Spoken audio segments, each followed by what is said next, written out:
दोस्तों, GST council ने परसों यानी कि 3 सितंबर को अपनी मीटिंग में बड़ा फैसला लिया है। कई चीज़ों के जीएसटी रेट घटा दिए गए हैं, यानी कि अब बहुत सारी चीज़ें सस्ती हो जाएगी। पहले जीएसटी में 4 अलग अलग स्लैब थे, 5%, 12%, 18% और 28%।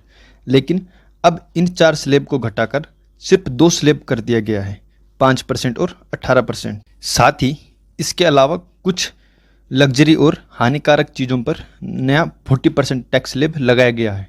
ये बदलाव 22 सितंबर 2025 से लागू होगा। जैसे कि सीमेंट पर पहले 28% जीएसटी था, लेकिन अब 18% होगा। इलेक्ट्रिक व्हीकल और ईवी बैटरीज पर पहले 18% टैक्स था, पर लेकिन अब 5% रहेगा। पैकेज फूड आइटम हो गया, जैसे कि बिस्किट हो गया, नूडल्स पर 12% से घटाकर 5% टैक्स कर दिया गया है। और जो घर की चीज़ें हैं, जैसे कि मिक्सर हो गया, वॉशिंग मशीन, उन पर 18% से घटाकर 12% कर दिया गया है। जो छोटे होटल हैं जिनका रूम किराया 1500 रुपये तक था, अब इन पर 0% जीएसटी लगेगा।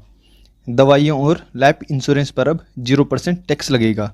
पहले इन पर 18% टैक्स था। लेकिन कुछ लग्जरी और हानिकारक चीज़ों पर टैक्स बढ़ा दिया गया है, जैसे लग्जरी कारें हो गई, स्पोर्ट्स बाइक हो गई, सिगरेट, गुटखा, तंबाकू, इन पर अब 40% टैक्स लगेगा। इसका सीधा असर ये होगा कि घर बनवाना सस्ता होगा, ईवी गाड़ियाँ खरीदना सस्ता होगा, खाने पीने की चीज़ें सस्ती होगी, होटल में ठहरना सस्ता होगा और दवाइयों में भी राहत मिलेगी।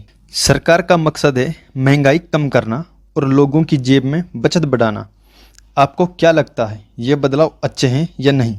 कमेंट में बताइए। ऐसे ही वीडियो के लिए चैनल को फॉलो करें।